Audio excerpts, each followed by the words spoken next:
दुनिया भर से सनातन धर्म की सारी खबरों से रहना चाहते हैं अपडेट, तो सब्सक्राइब करें द साइंटिफिक हिंदू को।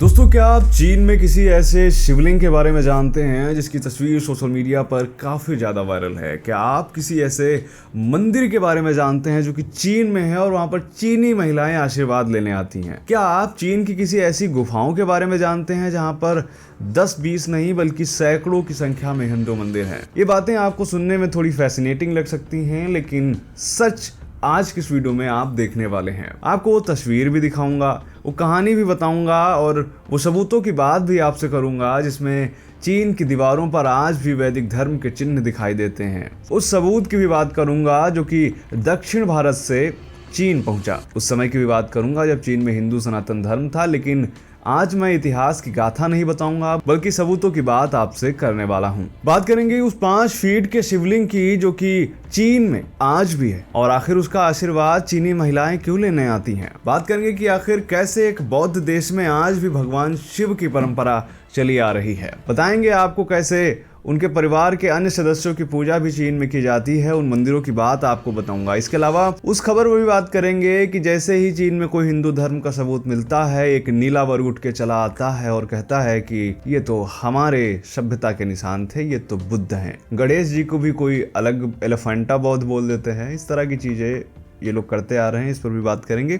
लेकिन उससे पहले उन सबूतों की बात करेंगे। वो प्रतिमाएं आपको दिखाऊंगा, आखिर वो कहाँ मिली, कैसे मिली, चीनी आर्कियोलॉजिस्ट है उनका क्या कहना है। तो आज के इस वीडियो में ये सब आप जानने वाले हैं।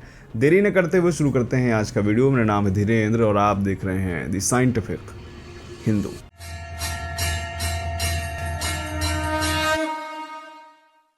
दोस्तों, आपसे एक छोटा सा निवेदन है कि कमेंट में जय श्री राम लिख दीजिएगा और इस वीडियो को लाइक नहीं किया है तो जरूर कर दीजिएगा। सबसे पहले तस्वीर आप ये देखिए जो इस समय सोशल मीडिया पर काफी ज्यादा वायरल है। दोस्तों, इस तस्वीर में आप देख रहे हैं कि एक हाथी भगवान शिव को श्रद्धा सुमन अर्पित कर रहा है। अगर कोई अंधा भी इस तस्वीर को हाथों से देखे तो वो बता देगा कि ये भगवान शिव की ही तस्वीर है। हैरानी की बात सिर्फ ये नहीं है बल्कि चीनी विशेषज्ञ भी ये मानते हैं और ये कहते हैं कि ये भगवान शिव ही हैं, लेकिन हमारे यहाँ के नीले लोग ये नहीं मानते। खैर, इनकी बात आगे करूंगा। हाथी शिवलिंग की पूजा कर रहा है और ये 13वीं शताब्दी की नक्काशी है। ये चीन के क्वांझाऊ के कायुयान मंदिर में निकली थी और अब इसे एक म्यूजियम में रखवा दिया गया है। ये जोसोंग और युआन राजवंश के काल की है जिसका राजकाल 960 से 1368 था। चीनी आर्कियोलॉजिस्ट ये बताते हैं कि किस तरीके से इससे ये साबित होता है कि मध्ययुगीन काल में चीन में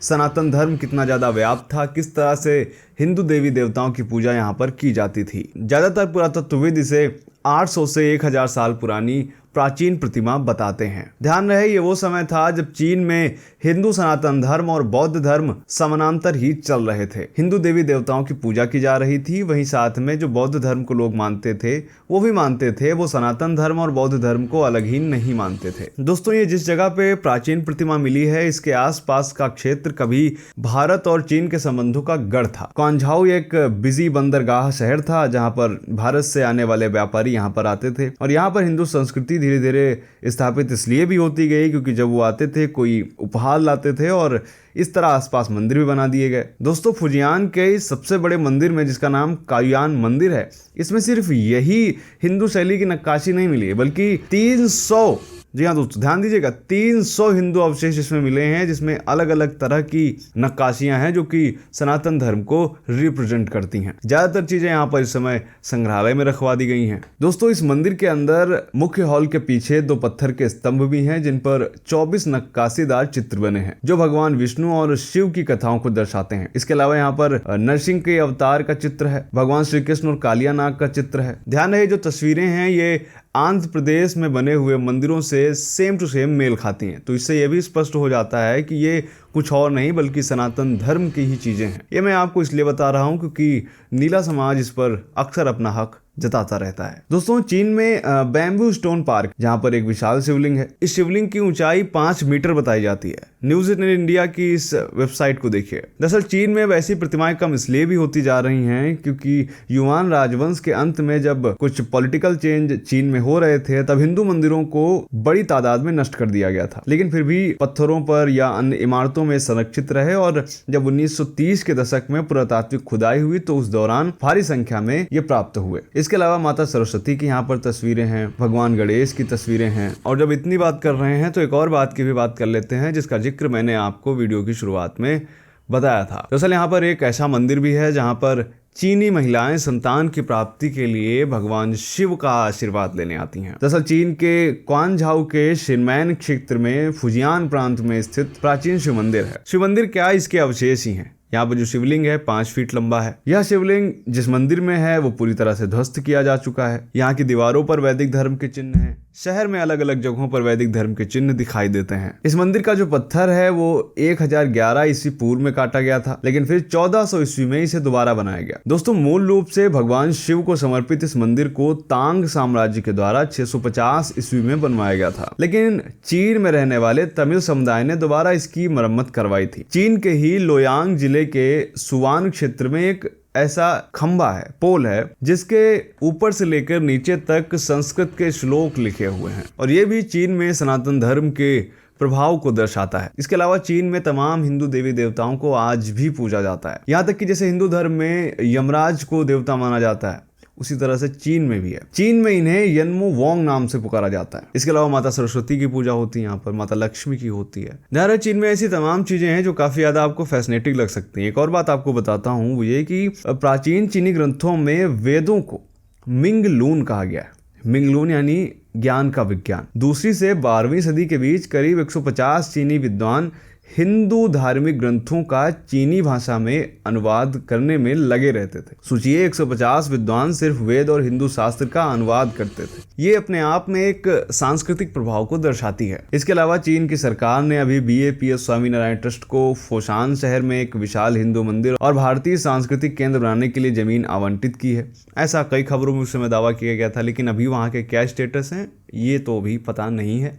लेकिन जब ये मंदिर बन जाएगा तो जाहिर तौर पर लोगों को पता चलेगा। हालांकि देखना होगा ये बन भी पाता है या नहीं। इसके अलावा शंघाई में ही एक बहुत बड़ा शिव मंदिर है। यहाँ भी गर्भगृह में शिवलिंग स्थापित है। तमिल समुदाय द्वारा ये बनाया गया था। इस्कॉन की उपस्थिति भी यहाँ पे छोटी है लेकिन है जरूर। यहाँ तक कि चीन की जो फेमस चीन की दीवार है, यहाँ पर भी कई बार हरे कृष्ण का संकीर्तन हो चुका है। बीजिंग में पहला इस्कॉन सेंटर खुल चुका है काफी सालों पहले। चीन में बौद्ध धर्म में एक 24 देव की भी परंपरा है। आपको जानकर हैरानी होगी कि इसमें 24 में से 21 देवता हिंदू देवता हैं। इनमें इंद्र हैं, ब्रह्मा हैं, लक्ष्मी हैं, सरस्वती हैं, यमराज हैं। आज भी चीन के बौद्ध मंदिरों में इन देवताओं की प्रतिमा लगी है। ये प्रतिमाएं आप देखेंगे तो आप जाहिर तौर पर पहचान लेंगे। चीन की यूनान गुफाओं में, जो कि यूनेस्को की वर्ल्ड हेरिटेज में शामिल है, यहाँ पर 9वीं गुफा में भगवान विष्णु, शिव, माता सरस्वती के मंदिर हैं। यहाँ पर 1500 साल पहले पहाड़ियों को काटकर कारीगरों ने भगवान विष्णु और महादेव को उकेरा था। ज्यादातर यहाँ पर मंदिर दक्षिण भारतीय शैली में बने हुए हैं। 1933 से अब तक सिर्फ फुजियान प्रांत के क्वानझाओ में ही 300 से ज्यादा हिंदू मूर्तियां, मंदिर के अवशेष और चोल शैली में बनी संरचनाएं मिल चुकी हैं। सबसे ज्यादा यहाँ पर शिवलिंग मिले हैं। ये कारण इसलिए भी है क्योंकि दक्षिण भारत में ज्यादातर भगवान शिव को पूजा जाता था और उस समय के राजाओं ने शिवलिंग को बहुत ज्यादा प्राथमिकता दी और जहां भी वे गए शिवलिंग को स्थापित किया। चीन के सिंजियान में एक जगह है जिसको किजिल केव्स कहा जाता है। यहाँ पर खुदाई में गणेश जी की नक्काशियां मिली हैं, हनुमान जी का एक भित्ति चित्र मिला है, रामायण का एक दृश्य है। इसके साथ ही तमाम और भी यहाँ पर हिंदू देवी देवताओं से जुड़े चित्र मिले हैं। शोधकर्ताओं ने इन्हें 4वीं से 6वीं शताब्दी का बताया है। तो दोस्तों ये था वीडियो। उम्मीद करते हैं वीडियो आपको पसंद आया होगा। कैसा लगा कमेंट करके बताइएगा। मिलते हैं आपसे अगले वीडियो में, तब तक के लिए जय हिंद, जय भारत, वंदे मातरम।